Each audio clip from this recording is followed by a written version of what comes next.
Good morning, everyone. Welcome to this webinar, the latest in our health and care conversations on data breaches.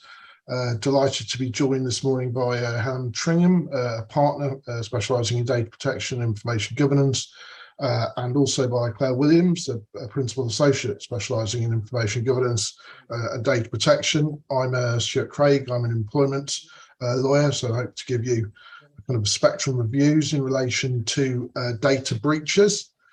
First, some housekeeping. If you could put questions in the Q&A, we'll try and answer them either as we go along or at the end, but there will be an opportunity to put questions in at the end. The session's being recorded and is going to be made available afterwards. So I think really without any further ado, I'm going to hand over to Claire. Claire, over to you. All right, thank you, Stuart. Okay, so before we look at the relevant principles and the data breaches in some detail, we did just want to discuss some of the key terms that you use to make sure everyone's on the same page. Some of you will, of course, be aware of these, but it's always worth a refresher. So first, personal data is anything that could identify a living individual. So it needs to be about a living individual, and that person needs to be identifiable. So it includes contact details, training records, financial details, anything about the person's family and lifestyle. So essentially anything about an employee or patient is quite likely to be their personal data. You don't need to see a person's name in a document for that person to be identifiable. So a person is identifiable if they can be properly distinguished from other individuals within a particular document or email. So for example, if one of you were to describe me in an email after this training as the woman with glasses at Mills and Reeve who gave training on GDPR today, you haven't used my name, but I am identifiable because there are no other respectable individuals from M&R giving training today. The next key term is special category personal data. You need to treat special category personal data a lot more carefully than straightforward personal data. So the types of special category data are set out on the slide, and it's anything to do with race, ethnic origin, political opinions, religious and philosophical beliefs, which is quite a wide category, trade union membership, genetic or biometric data, health, stuff about their sex life, their sexual orientation. All of that needs to be treated with special care. And as you all know, health records are special category personal data. The UK GDPR applies to pretty much all processing of personal data, and the term processing covers pretty much anything that is done with personal data. So collecting it, recording it, storing, using, disclosing, etc. It's very difficult to think of anything you could do with personal data that isn't processing it. Although interestingly, the current case law does say that simply discussing someone's personal data isn't processing it. And therefore the current position is that discussing personal data doesn't get caught by the UK GDPR. The UK GDPR applies to all data controllers and processors. So your organisations are data controllers in every scenario where they decide on the purpose and means of processing. So a processor, in contrast, processes personal data on behalf of a data controller, and they do as they're told. So a good example is if you outsource payroll functions, you tell payroll the amount to pay into specific bank accounts, and they don't get to do anything else with that personal data. They just facilitate the payment. And your organisation remains the data controller because it is deciding what happens to the personal data. So the payroll provider is the data processor. It does as it's told. You're the controller. And there are different obligations under the UK GDPR depending on whether you are a controller or whether you are a processor. So next slide, please.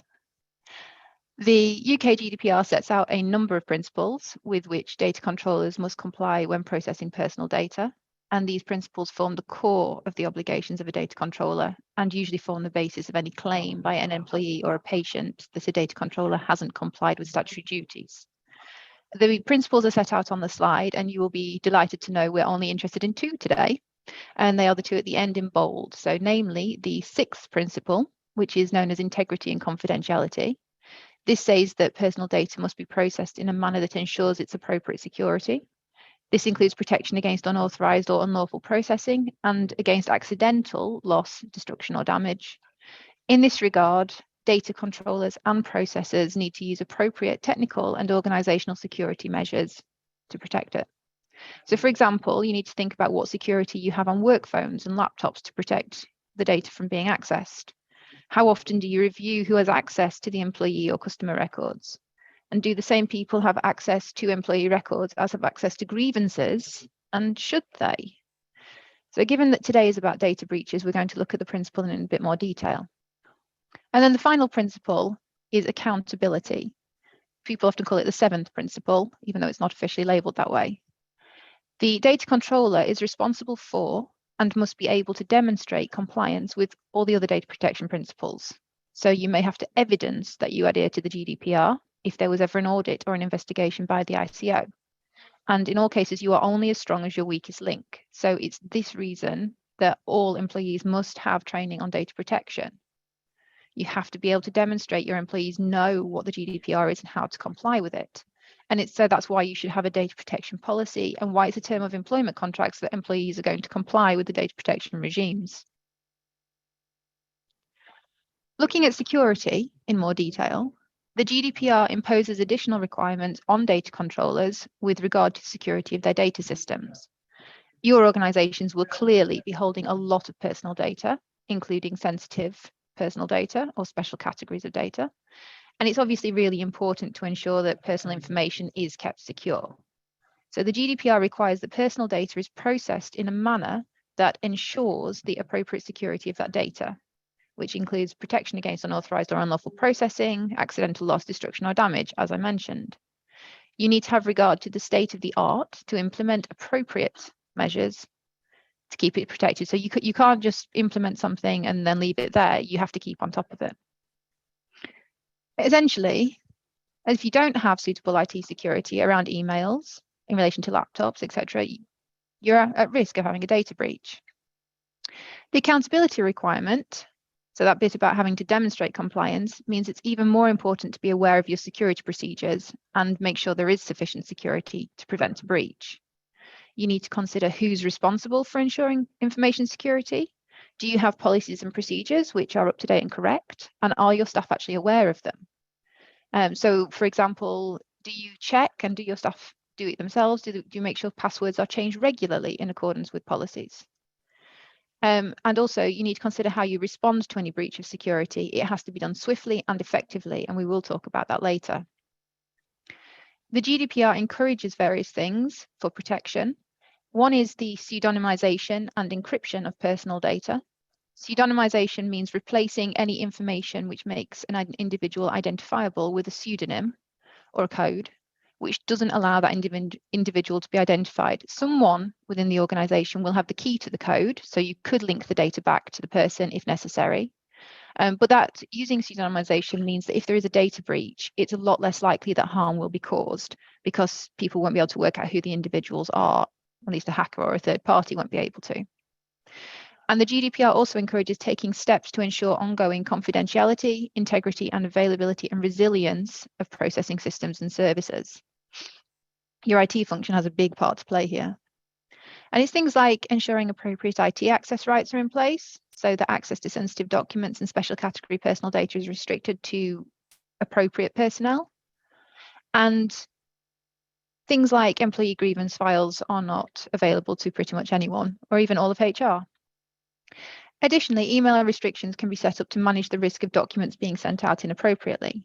So, for example, at Mills and Reeve, we have a function that actually flags when you're sending an email to an external contract, so that it tries to eradicate occurrences of you sending the email to the incorrect recipient.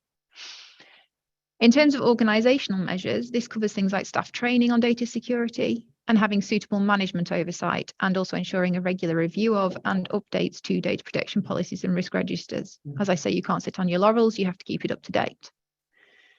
Under the UK GDPR, you need to be regularly testing, assessing, and evaluating the effectiveness of technical and organizational measures.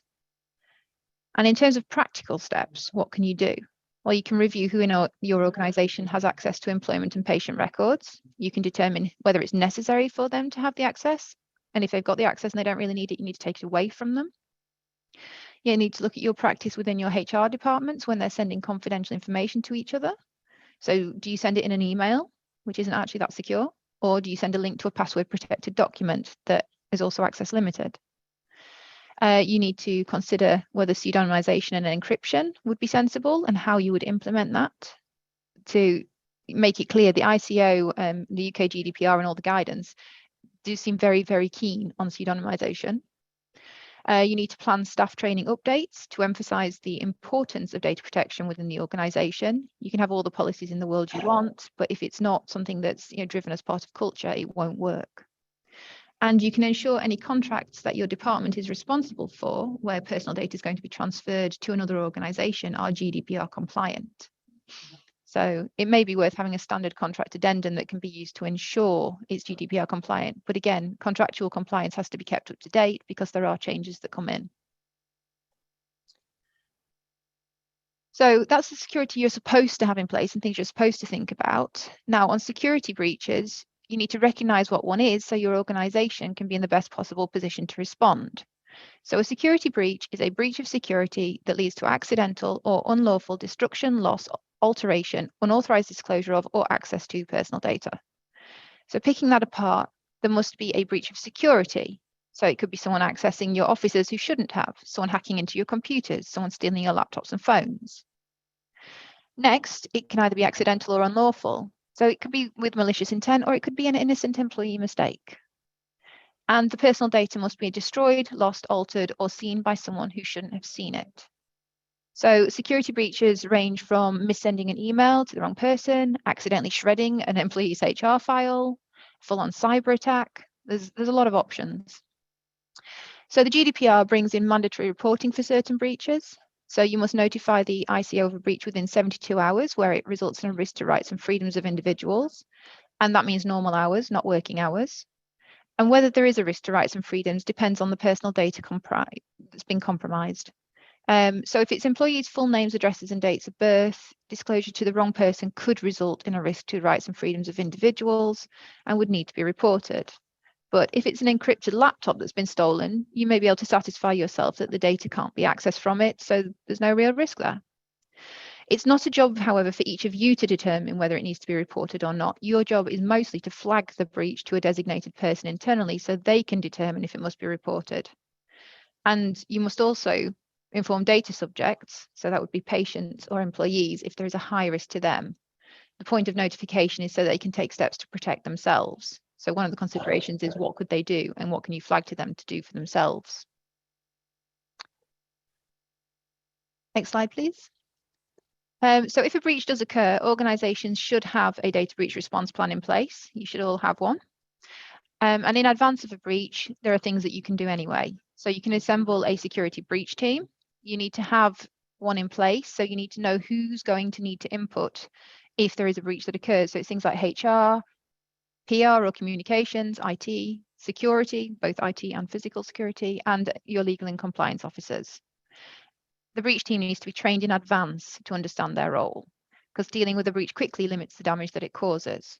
Then if a breach does occur, the first step is that you investigate the facts and you assess the risks. So usually done by the IT team, trying to ascertain what happened, but don't leave them on their own. They're going to need input.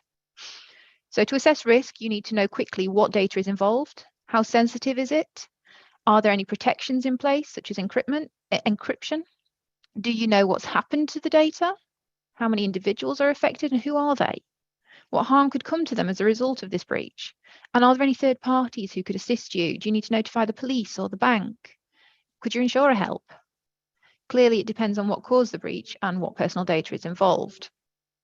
Second step is to stop or mitigate the breach. Again, it's often driven by the IT team because they're generally the ones, if it's a external breach in particular, that have the power to do something. You need to prevent the data breach from continuing or recurring, and you need to mitigate the harm that may continue to result. And if the ICO is notified, they want to know what's been done to stop or mitigate the breach. Then we have step 3, which is you consider who needs to be notified. You as the data controller need to consider this, and people who might be notified include the ICO and the data subjects. So we've already discussed that an ICO report has to be made within 72 hours. And your data subjects need to be notified where they have to be notified without undue delay. You might also, again, want to notify your insurers, so they're on notice of any potential claims, your banks, the police, any third parties that could be affected, so this could be contractual partners. You also need to look at your contractual obligations to third parties if they're relevant, because you might find something in the contract about notifying them in particular time periods. After the breach, depending on the cause of the breach, you might want to take further action against a third party who caused the breach, a hacker to stop them misusing the personal data, an employee who caused the breach or didn't report it in a timely manner, which exacerbated the effects of the breach. This may result in disciplinary action being taken. You might also want to undertake an audit so your organisation can learn from the breach and prevent one occurring again.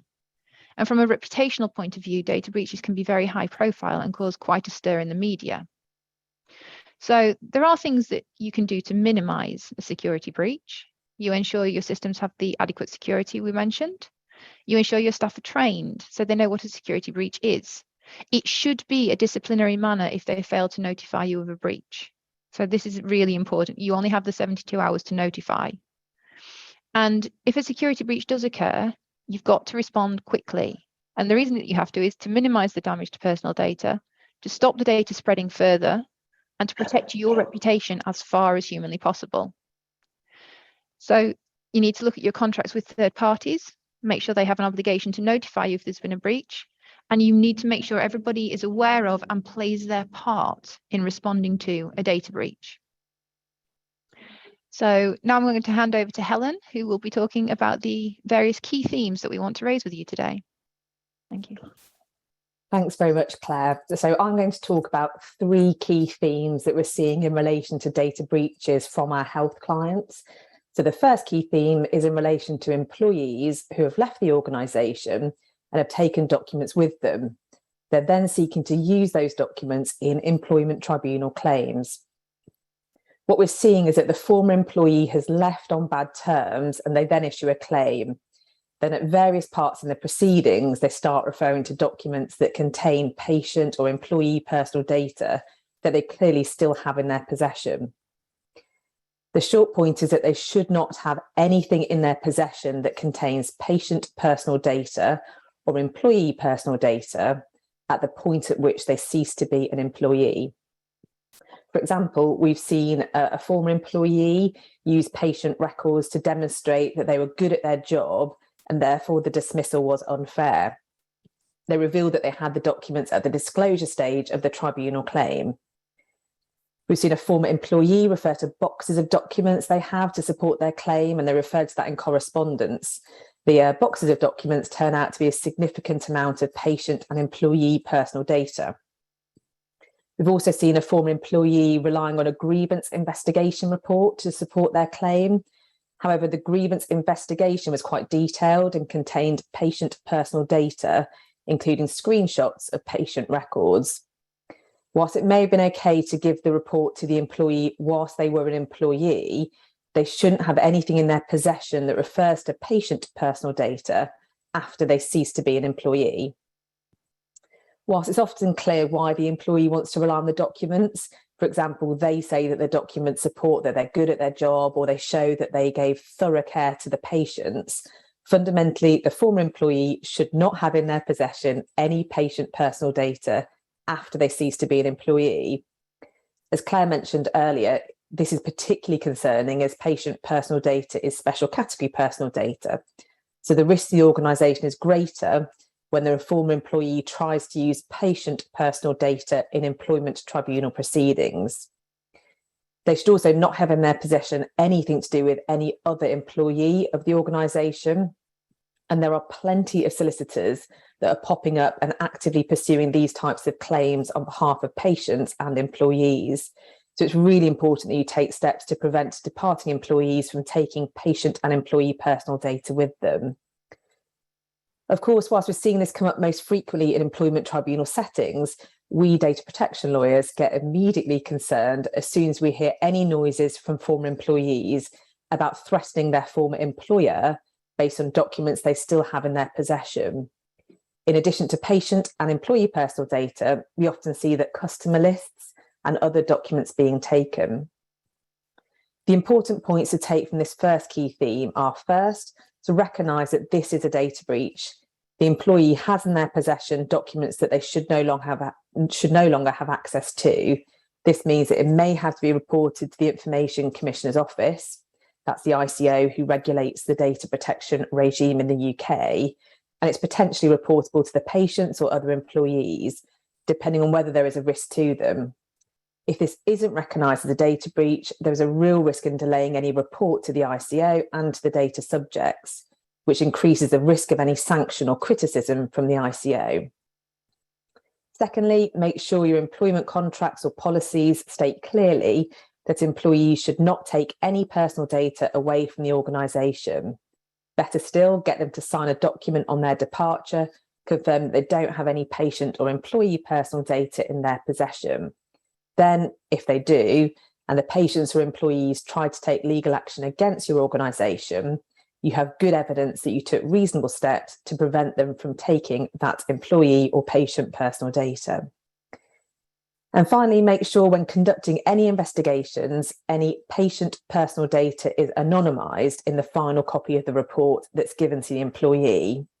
This means that if they take the report away, there is less risk of a data breach occurring, as there is less patient personal data at risk of being compromised. So moving on to the next. Oh, yes. Yeah, Helen, there's a question come in that it might be a kind of timely one to take at this point, if that's okay, which of is, course. Can an employee take their own personal data with or without permission at the end of their employment? I just thought that might be one that's best dealt with now. Yeah, absolutely. So it's an interesting question. So if they're talking about their own records of, I don't know, training or whatever else, then of course it's their personal data, they're entitled to it. In fact, after they leave, and as I'm sure you're very familiar with, they can put in a subject access request to get exactly that sort of personal data. But the important point is they're not taking other people's personal data with them. So it depends what it is and how it's presented. For example, if it is simply their HR file or, I don't know, a certificate of a course that they have attended, it's very difficult to see that third-party personal data is on there. But then, for example, if it was a grievance report that I've just mentioned, even if they are the subject of it, there's a high chance that it's got other people's personal data in it. And it's that sort of document you need to be wary of them taking away. Stuart, is there anything you want to add from an employment perspective? No, I think that's fine. Good. So moving on to the next slide. So the second key theme we're going to talk about is missent post. And that doesn't sound overly glamorous, but it's really, really important. So we've had a number of clients who've confirmed that a relatively low percentage of their post to patients gets either returned to them or gets opened by the incorrect recipient. The letters that are often missent contain details of medical appointments that contain some health data, which, as we know, is special category personal data, in addition to some more mundane but nonetheless important personal data, often date of birth, patient number, etc. Claire mentioned that there are various GDPR principles that form the basis of the UK GDPR. One of those principles is that personal data must be accurate and up to date. So the fact that your records are not accurate and up to date because you have the incorrect patient address, that's likely to be a breach of this principle and runs a risk of a valid claim or complaint from the patient or the ICO. However, from a data breach perspective, the first takeaway point is that, again, it's important to recognise that the fact that the post has been opened by the incorrect recipient is likely to be a data breach. This is because the incorrect recipient has seen something that they should not have seen.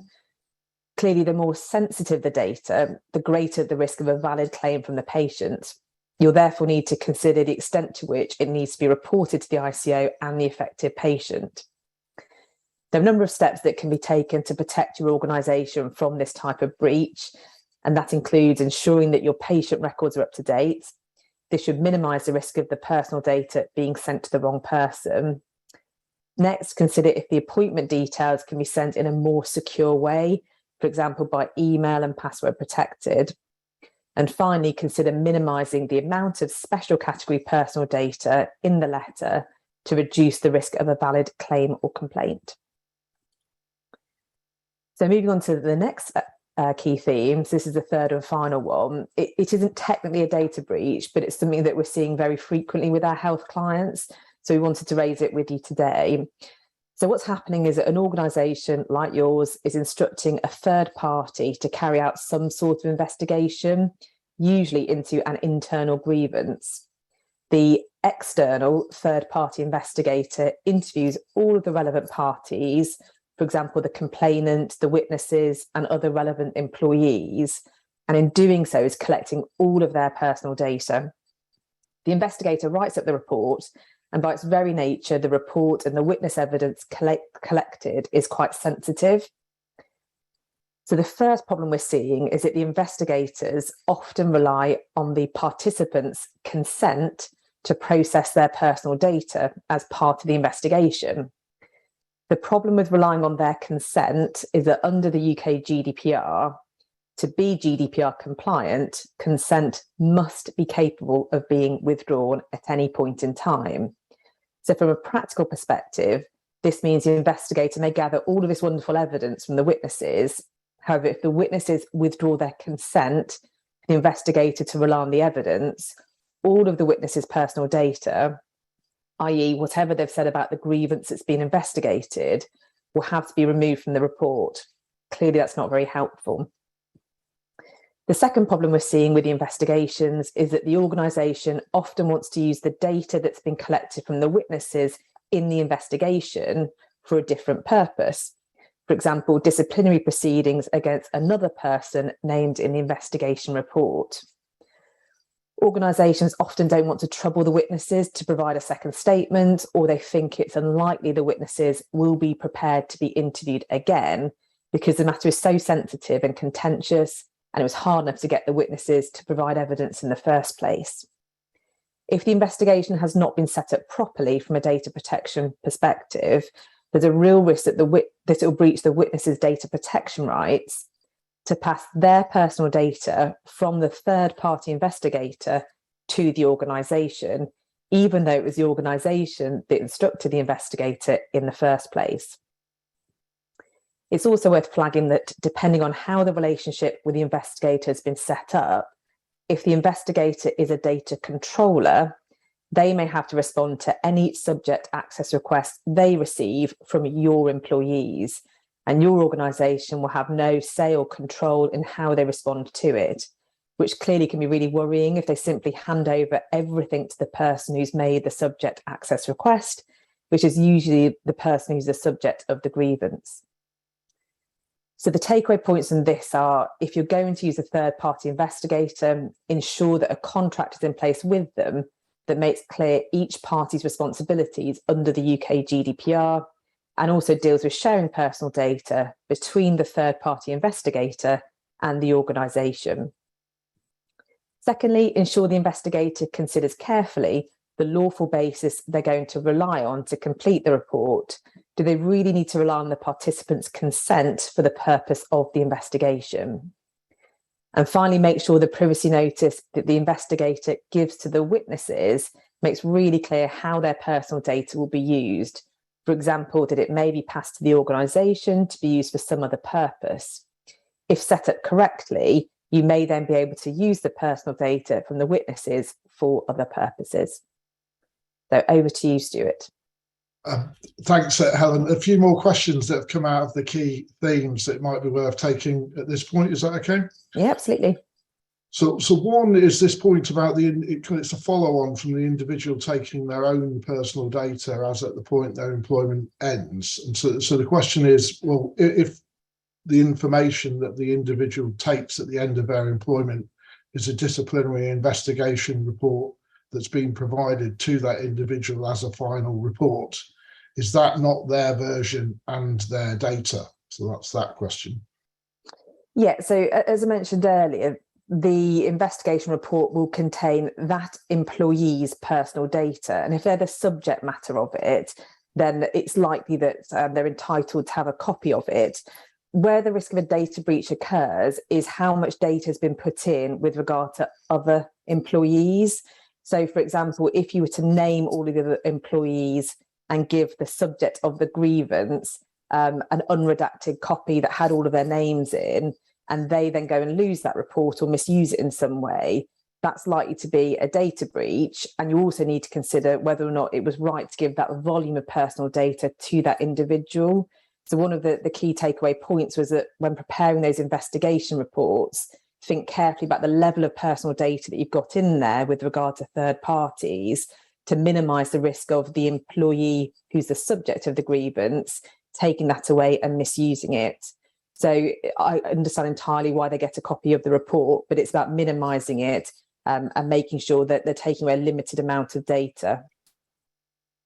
Okay, and then returning to kind of key theme 2 and the kind of subject of missent post, there's a question there: is it a breach of the principle if the intended recipient has, for instance, changed address and not updated the organisation dealing with their records? So essentially the missent post has been caused by the recipient rather than a mistake on the part of the sender. Yeah, the organisations are a bit of an invidious position there, aren't they? Because the principle says that your records must be accurate and up to date. But if your system is set up on the basis that the patient is supposed to update you as and when they change their addresses, it seems a bit unfair on the organisation if the letter goes to the wrong place. So there are a number of things to think about there. So first, what is your system for ensuring that records are updated? If it's that patients notify you, which is clearly the typical case, you need to make sure that's clearly made clear to the patients. Where we're seeing it become more of a problem is if the percentage of incorrect addresses has increased significantly, i.e. there's more missent posts than there was, say, a year ago. Perhaps the process of updating patient records needs to be revisited to make sure that you update them in the most efficient way that you can. I think the Information Commissioner would have a huge amount of sympathy with organisations if the post was sent to the wrong recipient and they just simply hadn't updated you and they'd only moved recently. So it's just one of those things. It's a little bit tricky. I should also mention it's a criminal offence to open posts that wasn't intended for you. So even if it is sent to the wrong address, they shouldn't really be opening it. But the reality is we know that it does happen. Okay. There is another question that's come in about the data bill, but I think we'll probably best take that one at the end of the slides. Well, leave on a high there, Stuart. Absolutely. Absolutely. Thank you.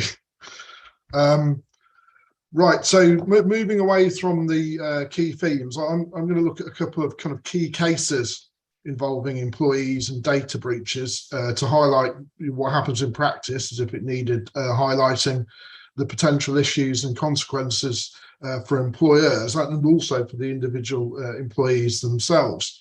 The first is this case of WM Morrison supermarkets versus various claimants. And this is a case that deals with the issue of vicarious liability, but from a data protection perspective.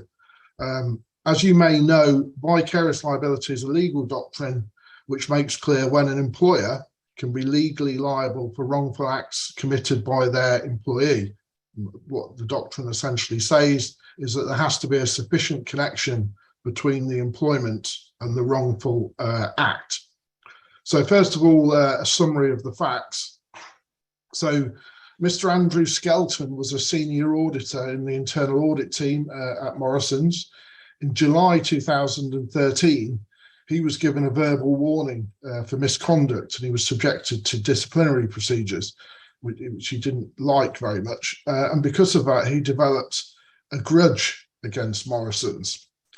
And time moves on. The next point in this kind of timeline is in October 2013, it was subsequently discovered that Mr. Skelton had searched for Tor on his work laptop. And Tor is a software that disguises the identity of any computer which has accessed the internet. So you can probably know where the story's going.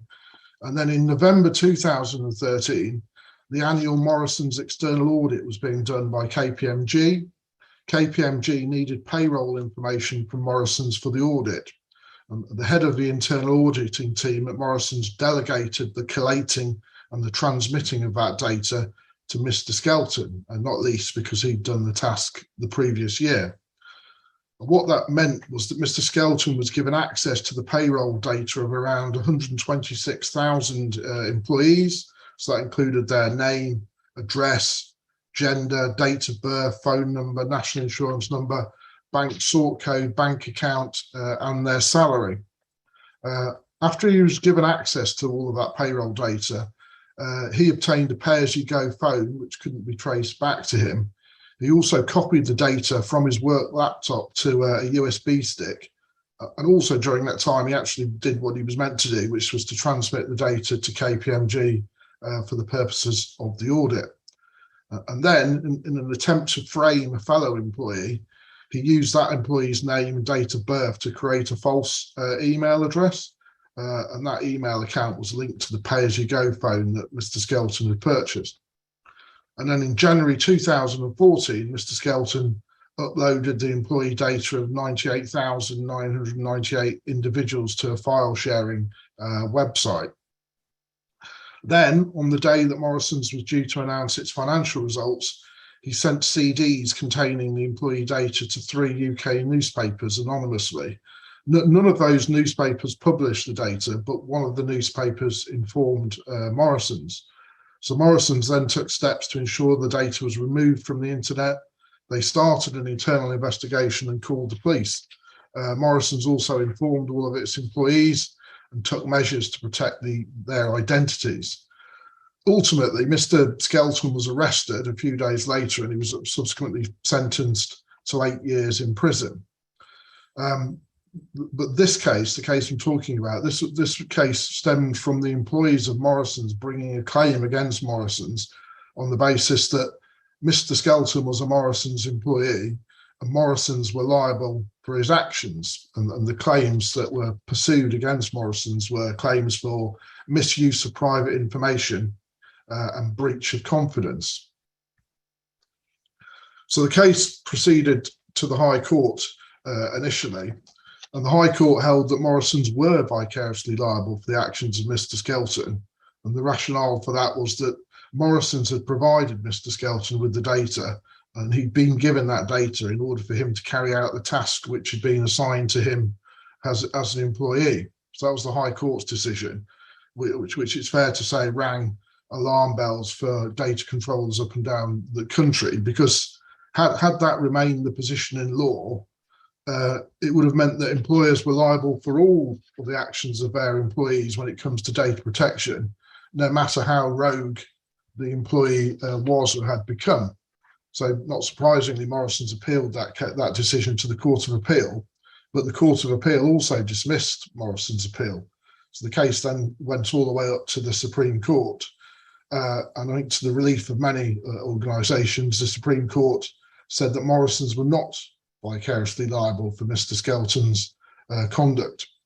So whilst the Supreme Court accepted that Mr. Skelton wouldn't have had access to the data had Morrison's not given him access to it for the purposes of his employment, it couldn't be said that Morrison's authorised him to act in the way that he ultimately did. So the Supreme Court said, look, the wrongful conduct was not closely connected to the task that Mr. Skelton was authorised to do, which was to collate and transmit the data to KPMG. The follow-up act of Mr. Skelton in publishing the payroll information on the internet was not in relation to the actual employment task. It was a personal vendetta against Morrison's for the disciplinary proceedings he'd previously been involved in. The court really kind of said that data controllers could only be vicariously liable if they'd not taken reasonable care to ensure that any employees with access to personal data were kind of reliable and operating in accordance with policies and procedures. And it was Mr. Skelton who became the data controller in relation to the data he copied and then disclosed, which meant Morrison's couldn't be liable for his breach. So why is that relevant to you? Well, first of all, the case tells us that there could be a risk that organisations could be liable for the actions of their employees when they're handling patient and staff personal data. And it also says that in order to avoid being liable for the actions of employees when they go rogue and deliberately breach the data protection regime, employers and organisations need to have implemented policies and procedures to make staff aware that they will be liable for their own actions. I suppose it's also worth ensuring that staff know that they will become a data controller if they copy any data for their personal use, and that they could be personally liable and potentially face criminal charges if they handle personal data in a way that they're not supposed to. And that really brings me to this case of Christopher Bryan. So this is a recent case from August in this year. And this is a case that's set in a healthcare context. So we mentioned earlier, and as you all know, the ICO is the Information Commissioner, so they regulate the data protection regime in the UK. So Mr. O'Brien, he was a former health advisor and he worked for an NHS Foundation Trust. On the 3rd of August this year, he was found guilty of accessing patient medical records illegally. And what he'd done was he'd unlawfully accessed 14 patient records between June and December 2019 whilst he was working at this trust. And they were patients that he knew personally, but he had no valid business or work reason to access their records. And the trust had no knowledge that he was doing that. So Mr. O'Brien pleaded guilty in the Magistrates Court to 6 counts of obtaining personal data unlawfully. And that's a breach of Section 170 of the Data Protection Act. And so within those proceedings, the ICO applied for a compensation order. So that's pursuant to Section 133 of the Sentencing Act. And a compensation order can require an offender to pay compensation for any personal injury, loss or damage resulting from the committed offence. And Mr. O'Brien was required to pay £3,000 as a criminal compensation order. So it's very clear that the court recognised the seriousness of Mr. O'Brien's behaviour, which not only invaded the patient's privacy, but also caused one patient to be put off from seeing their doctor in the future. And the ICO themselves recognised the gravity of Mr. O'Brien's actions by saying explicitly that his behaviour potentially jeopardises the important relationship of trust and confidence between patients and the NHS. So again, why is this case relevant to you? Well, again, even as with the Morrison's case, it's an important reminder to employers of the need to be vigilant about how staff handle sensitive information, given in particular the reputational issues that can arise. It's a warning to staff of their data protection responsibilities. And it's really a warning that the ICO is willing to exercise its power to prosecute individuals for criminal offences committed under the data protection regime. So just bringing all of the points together that we've talked about in the session so far as kind of key points for employers, from my perspective as an employment lawyer. So that the things I picked out were just in the light of what Claire had said about organisational measures and the accountability principle, this training for staff. So that's on the organisation's policies, procedures and expectations in relation to data protection.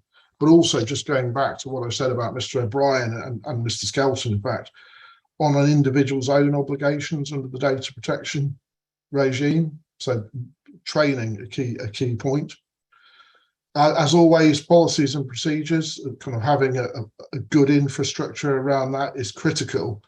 And so there we've got data protection policies, obviously, but also what the policies say about data breaches, particularly in the context of this morning's session, and an employee's obligation to make the employer aware of any data breach that occurs that they're aware of.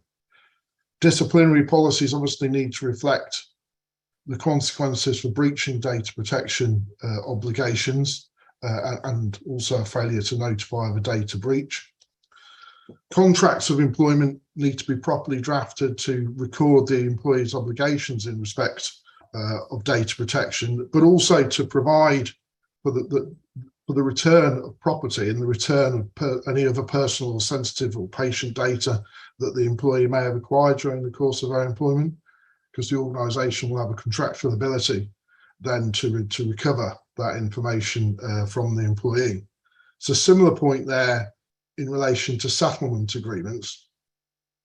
Settlement agreements, when you enter into an agreement with someone in relation to the termination of their employment, historically, they've always provided really that the employee will return any property belonging to the employer, and really need to make sure that the obligation in any settlement agreement that you're entering into kind of extends to personal data or data of other individuals, so that if there was ever an issue, say in relation to key theme 1 about employees having retained data, the employer's in a better position to show that it had taken reasonable steps to retrieve any information. And the other point I noted was, could organisations build a process into their exit interviews to ensure that they've dealt with issues of personal data that employees may have when they depart appropriately. So that's the final kind of talking point to the slides. A few questions have come in when I've been speaking, which I'm going to dish out, if that's okay, to Claire and to Helen and potentially to myself.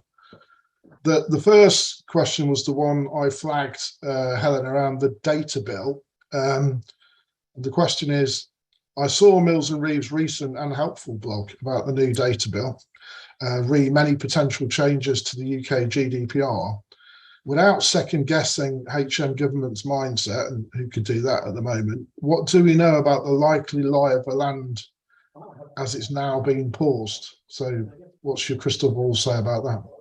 Yes, well, I don't know if this is helpful or not, but on Monday, the Secretary of State for Digital, Culture, Media and Sports, she made an announcement that she would like to get rid of the GDPR in its entirety and replace the GDPR with our own business and consumer-friendly British data protection system.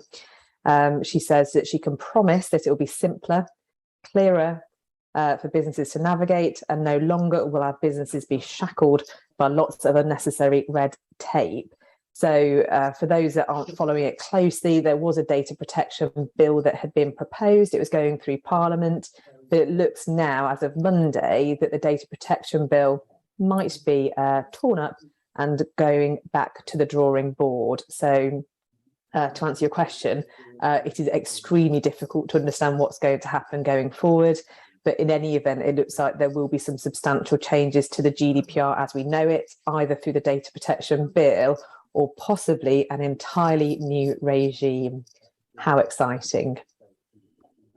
And if I could add to that, actually, because I've actually had the benefit recently of talking to quite a lot of businesses in London about the bill. So to go back slightly, the government decided that the GDPR needed reform, and there are, data lawyers will admit there are areas that are not ideal, particularly for smaller enterprises. And so they put out their consultation as to what should be changed.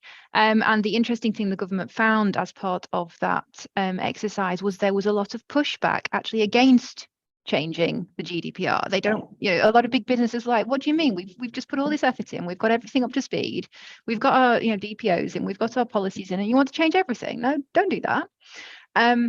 So the government is quite keen to create something simpler and with a bit more clarity, and hopefully they will succeed in doing that, but they do still have to be careful of things like our adequacy decision and the political side of things.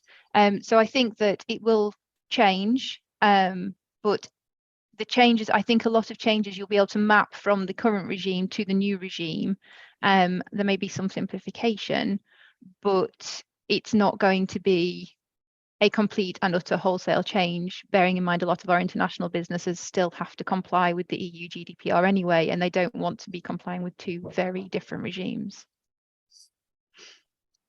Okay, I look forward to that then, as an employment lawyer. It will keep us busy in data law, And then just returning to this issue of investigations and subject access requests. So the question is, in terms of investigations within the healthcare context, we may commission independent consultants to undertake reports into complex and sensitive cases for learning. We would facilitate access to the required information to enable the investigation as their investigation as a data controller. If they received a request from any party for information under a subject access request, would we as an organisation essentially have no say in the matter? So this point about the investigator as a data controller receiving a subject access request, to what extent can the trust or the organisation who commissioned them weigh in relation to that? Yeah, so if the relationship has been set up such that the investigator is a data controller, the investigator has their obligations set out clearly under the GDPR, and they'll be exactly the same as the organisation's obligations in terms of responding to a subject access request. And so if they were to, and by they I mean the investigator, was to receive a subject access request, then the investigator would have to respond to it, and in theory shouldn't be reverting to the organisation as to what amount of personal data should be disclosed pursuant to the subject access request. Of course, as a data controller, what the investigator should be doing is liaising with any third party whose data is intertwined with the requester's personal data to make sure they're not giving more data than is necessary. What I would say is our experience is that often investigators perhaps haven't appreciated that they are the data controller. And as I said, it really depends on how that relationship has been set up. And it sometimes leaves both parties, so the investigator and the organisation, in a bit of a difficult position when the investigator comes to the organisation and says, help me deal with it. Whereas in reality, if the investigator is a data controller, they should simply be getting on and responding to that subject access request. On that point, Helen, are there provisions that the organisation presumably could put in place with the investigator, contractual provisions that might say how a subject access request is dealt with in those circumstances? So those sorts of provisions we would certainly see in place when it was, for example, a Freedom of Information Act request, because the exemptions that could be engaged, that the trust might want to have a say in the sorts of exemptions that the investigator may want to rely on. But when it's a subject access request, because the investigator is a data controller, they've got their statutory duties that they've got to adhere to. So in reality, they have got to be making their decisions on the basis of what the GDPR tells them to do. So whilst you can build into a contract the fact that the investigator needs to liaise with the organisation, that might in itself be opening a little bit of a can of worms, because if the relationship has not been set up properly, the investigator shouldn't be passing all of the witnesses' personal data to the organisation to ask them on how best to respond to that subject access request. But you certainly might, so I was just going to say, really robust contracts should be put in place in any event to make sure it deals with all sorts of things, like how the investigator will hold the data to make sure it's securely held, that they will only collect the minimum amount of data they need for the investigation, and all those sorts of things should limit the amount of personal data that would be available under a subject access request. Sorry, Claire, I cut you off. Sorry. Now, one thing that we have seen before, especially when the investigators are a very small outfit and potentially don't have a lot of admin capacity or time to deal with it, is that the for example, NHS healthcare trusts have essentially paid for that investigator to outsource the SAR to a third party processor to help them deal with it. So like, and outsource it to a lawyer who can deal with it. But as Helen says, if you are a data controller, the decision is yours. You can't abdicate that decision and you can't pass it on to somebody else, the employer, because it would be a bit easier. Okay. And then a bit of a change of tack. So we're looking now about people who are data subjects who feel that their data has been compromised. What about the kind of ability to enter into settlement agreements with data subjects as opposed to employees to settle claims under the Data Protection Act? Is that something that can be done? How can it be done? And can doing that avoid kind of other regulatory action by the ICO? Yeah, I think I've understood the question. So if there is some sort of data breach and a third party's personal data has been affected and they threaten a claim against the organisation, can that claim be compromised? Just to go back a step, individuals can bring a claim or complaint either to the Information Commissioner or to the civil courts. In fact, they can do both. If they issue a civil claim, they have to show they've suffered some sort of loss or distress. And there's been some really recent and helpful case law in the last 12 months or so that says that loss or distress needs to be more than trivial. It needs to be above a certain threshold, and it can't be just for the loss of control of personal data. There must be some sort of financial loss or distress. So that's the base upon which a claim can be brought. So if they threaten a claim, of course, you can look to compromise that claim by entering into a settlement agreement with them. But there's a couple of points you need to know about that. The first and probably the most important one is that there's a real shift in the landscape about gagging clauses. So you can't be seen to be putting into any settlement agreement anything that would prevent the data subject from telling people about the dispute, or importantly, from reporting it to the Information Commissioner as the regulator. In fact, regulators like the ICO would want an express clause in there in the settlement agreement saying you don't lose your right to complain to the Information Commissioner in relation to this. So it's really important that settlement agreements don't seek to compromise the ability to complain to a regulator. And just generally speaking, the risk with settlement agreements now is they're not as watertight perhaps as it would have been 5-10 years ago. So if you settle with one individual, you have to accept the risk that they may go and tell all of the other data subjects that have been affected by it. So whilst you might be able to pay off one individual for £500-600 and that feels like a good deal, if the entire cohort that's been affected of 100,000 people turn around and ask for £500, that becomes a much more substantial figure to be dealing with. So if you do want to enter into a settlement agreement with an individual, just be very mindful that there is going to be a risk that the rest of the affected data subjects come forward and ask for settlement on similar terms. And on that point, Helen, Claire, am I right in saying that there's kind of an uptick in kind of class actions in data protection cases where the people are going to employ solicitors and bringing class actions for data breaches? There Yes. there are attempts to bring more and more class actions. It's still not the same landscape in the UK as it is in the US, thank goodness. But people do try more and more to use that facility. So it is something to be very wary of. Okay. And then another question that's come through, just to clarify, in the Christopher O'Brien case, on whom was the fine imposed, the employer or O'Brien?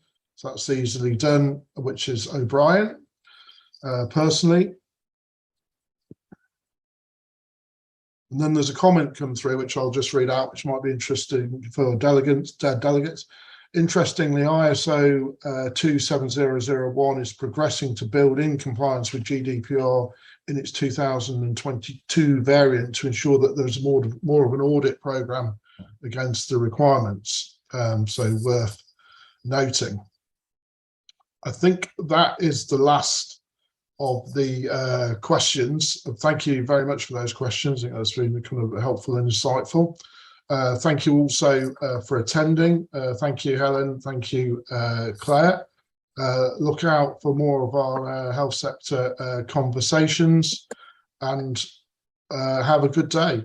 Goodbye. Thanks, everyone.